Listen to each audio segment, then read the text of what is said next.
9 trillion of that has happened in the last 18 months during the COVID crisis. Here we are dealing with financial oligarchs who are in crisis because their economy, already having failed a number of times over recent decades, is in free fall. So the current onslaught against our rights is to try and breathe new life through extending exploitation against the people through these vaccines, through levies, through increased taxes, through the rise of inflation, and through passing the likes of this 50 billion onto our backs as sovereign debt, which our children now are shackled with, on top of the 70 billion they shackled us with 10 years ago.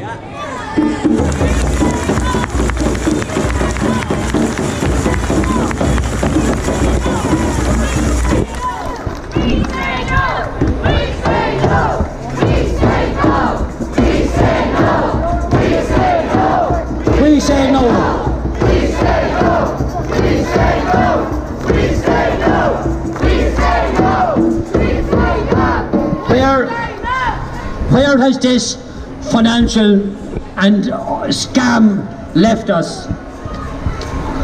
One lesson we can see: it appears that government have the ability to conjure up literally billions of euro at the drop of a hat.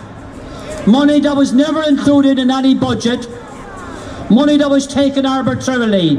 In fact, recently it became into the news again, where Ireland's contribution to the European Fund for COVID relief, 19 billion euros. We're getting 2 billion back. So Ireland, with the highest per capita debt, we are subsidising the big states of the European Union off our back. This is what has left us with. But where government can conjure up billions never budgeted for, why is it that they have left 100,000 families in Ireland on housing lists? Why is it that homeless are still on our streets with no services for rehabilitation, no services to get them to rebuild their lives? Why is it that all the other ailments that are killing people, cancer is killing several hundred people every week in Ireland? Where is the treatment? Where is the urgency? I know people with cancer diagnosis who are on the long finger months and months and months, simply waiting for scans. They will die, and they are dying on waiting lists.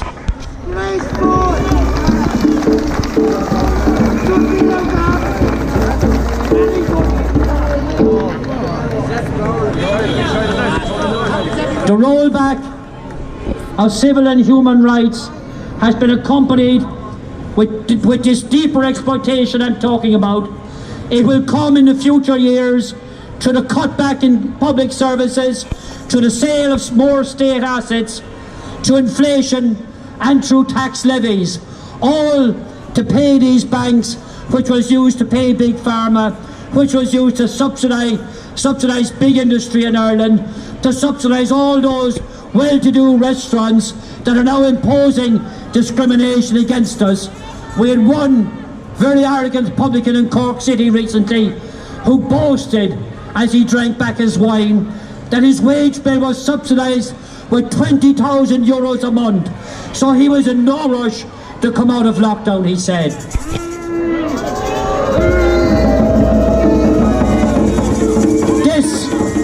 This level of subsidy was used to buy their silence. Equally, the PUP payments given to workers who are redundant during this lockdown has been used to buy their silence and encourage people to put their heads down. I believe the Irish people know full well that our government is a government of criminals.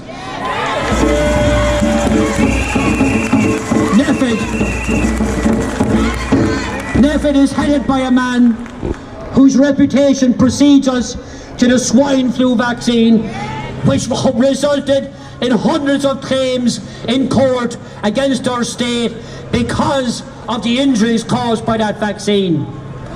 The same man, Mr. Holohan, Tony Holohan, the very same man presided over and tried to cover up the cervical cancer scandal, which cost the lives of women in this country, hundreds more who may end up losing their lives still.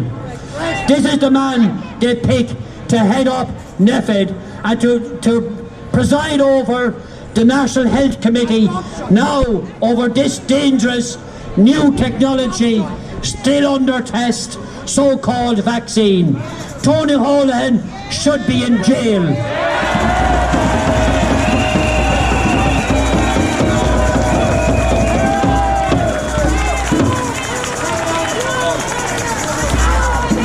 Today, our banner proclaimed truth and civil rights, because truth is a casualty of this recent crisis. Our civil rights is a casualty. A minister, on signing an order without consultation, even with the Oireachtas, can sign an order to deprive us of our fundamental, inalienable rights that were proclaimed here by Pádraig Mac Piaraish at this very position, side by side with James Connolly just over 100 years ago. We have to defend our civil and human rights. One must consider the great disaster which happened to our world in World War II, and at its conclusion, the United Nations and our state signed up to what is the Universal Declaration on Human Rights. Today, those rights aren't worth the paper they're written on, because they are being dismissed. Either we have rights or we do not have rights. Where rights are subject to a whim, to the order of a minister, then they are not rights.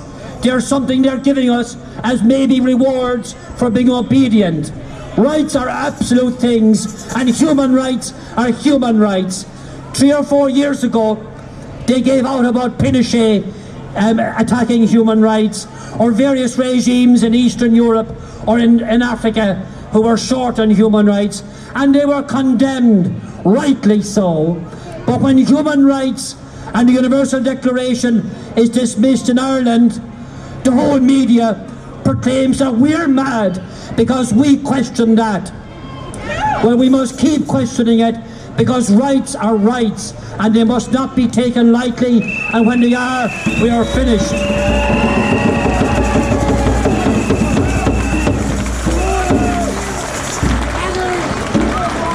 I, like many others, have been dragged through the courts in this recent period.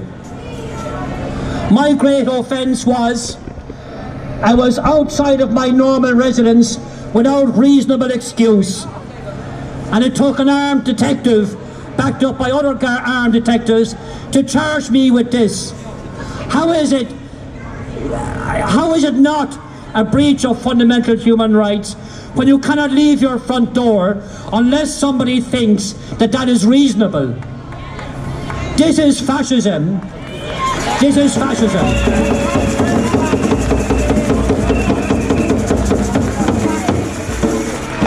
If we allow it to continue, it will become exactly like the jackboots in America or Mussolini's black shirts in Italy. That is where we are going, if we allow it, if we accept. So we must not accept this.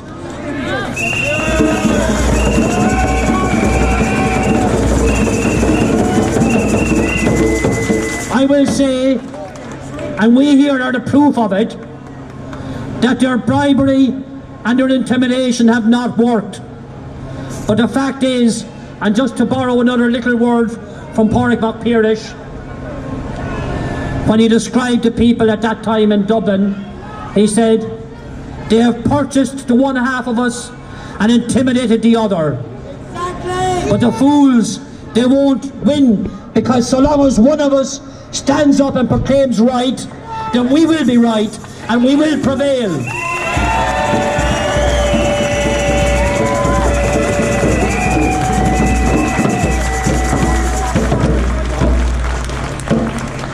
Where do we need to go? and how are we going to get there? These are the ultimate questions. We can gather here, and people have gathered here many times and up and down the country and proclaimed our rights. And yes, we should do this, and we should keep doing this. But where are we going to go, and how are we going to win? I think there's two elements, if I might interject. There are two elements required. There are ideas. We must present the right idea to the Irish people, an idea which will create unity. That idea, I believe, must be us standing in our dignity, respectful, with full confidence in our own correct position. Rights are rights, democracy is ours, we are the rightful rulers of our state. That is what our Bunreacht says. So to unite the people in a movement such as this, we must eliminate questions of social class, eliminate questions of religion, of philosophy, ideology, gender. Any of these matters are secondary questions. We people are all equal stakeholders in the future of our country, and that is the one key thing which should unite us. We must come together to ensure that it is the people who decide the policy of our state, not the powerful vested interests, not Big Pharma, not NEFID, not Micheál Martin or Varadkar, not the European Union, the WHO or anybody else. The people. If it is not the people who decide, then it is not democracy.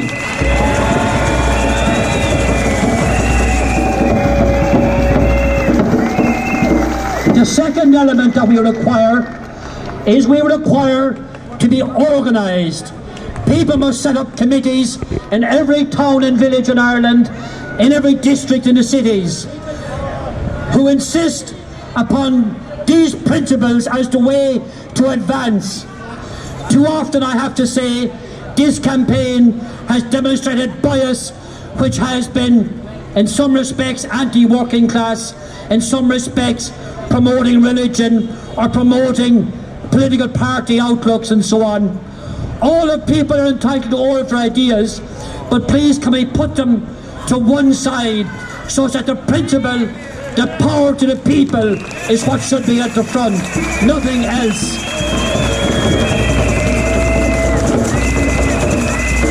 This discussion is ongoing amongst quite a few people, and anybody who wishes to be involved in that discussion, and I appeal to you to get involved. There are some discussion papers going around. Anybody who wants them can have them and can contribute and should contribute. But we must figure out and box clever. I know in Cork, my own base, they've been conducting a media campaign over the last few weeks. They've been conducting a campaign against the upper class restaurants who have been segregating, to shame them. And these things are having their impact. People are seeing this and are losing the fear.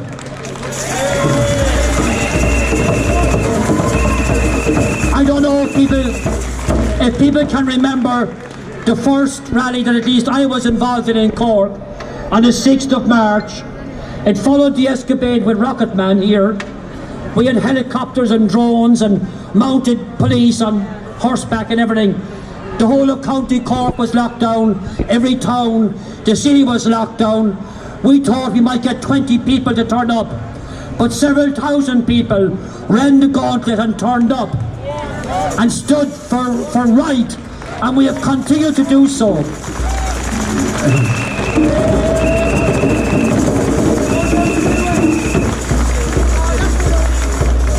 Before I conclude, I have a paper here. I'm going to ask people if they could, at the end, to come forward to myself and maybe somebody else. We've two of these. Leave us with names and telephone numbers, mobile numbers, so we can be in contact. We must all build the connections to be organised. We are against a state which has unlimited resource in organising, against propaganda machines which are spewing out their hatred against us. So we must be organised. General Tom Barry in Cork during the War of Independence took a column of 35 men and brought down the biggest regiments of the British Army and defeated them. With 100 men, they turned back 1,200 professional British soldiers who literally dropped their guns and ran. Why? Because they were organised, they were disciplined, they knew how to fight, and they had a cause in their heart, which was Ireland. So we love Ireland, we must proclaim that and stand up for our liberty.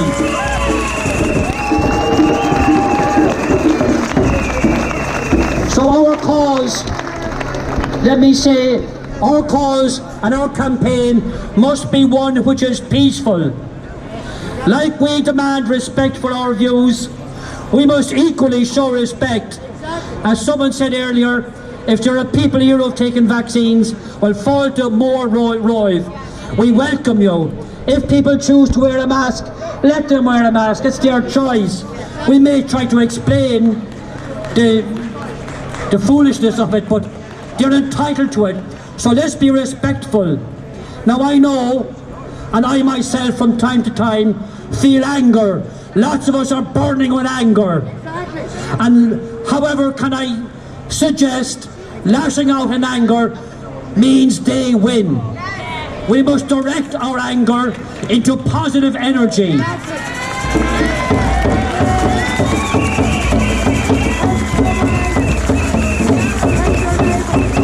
It may give a very short satisfaction if you come across one of these corrupt politicians and tell them where to go and maybe stick in the boot. It may give very short satisfaction, but it will damage our movement. So we have to behave with responsibility. Be respectful, be peaceful, stand on our dignity. Our cause is just and our cause is right. That is sufficient. And whilst the majority of people appear to have been cajoled and fooled by the government propaganda, I can assure you that the progression of time will show these people that they have been lied to, and they will come out. But we need to have a movement in place which has the maturity, which has the cop on, and which has the honesty and the right politics, so that the movement of the people can have direction and win. And that is what will happen. If our anger takes over, we are lost. Government will laugh all the way home.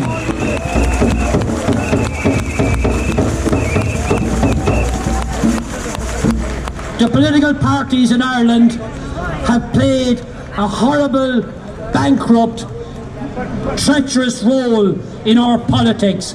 Even the so-called opposition, people whom we thought in the past might have stood up for the working men and women of Ireland, have betrayed them. They have betrayed the working class and left them behind. Shame upon them. So it is to us to build this movement, to turn back this huge attack on our society. Now, part of doing that is the politics. So just by way of a little announcement, to demonstrate as an example of what can be done. People may not know, our electoral systems is officially corrupt. It is, and I'll tell you why. Because citizens who stand for election do not stand on equal terms. I have stood before as an independent candidate, and the conditions for me with my neighbour Micheál Martin have been unequal. Why? Because his party and the other parties every single year get handed out about 16 million euros of our public money, which pays for their campaigning, pays for their posters, their literature, their media advisors. They get offices paid for, they have staff paid for, and I have to compete. They actually sent me to jail once in Cork for objecting because I wouldn't sign their forums. So our electoral system is corrupt. We must end the financing of political parties with public money. So on On Tuesday next, at 12 o'clock, outside the offices of the Standards and Public Office Commission, there will be a protest against SIPO to stop them, because their role is covering up the corruption that exists in our democratic process.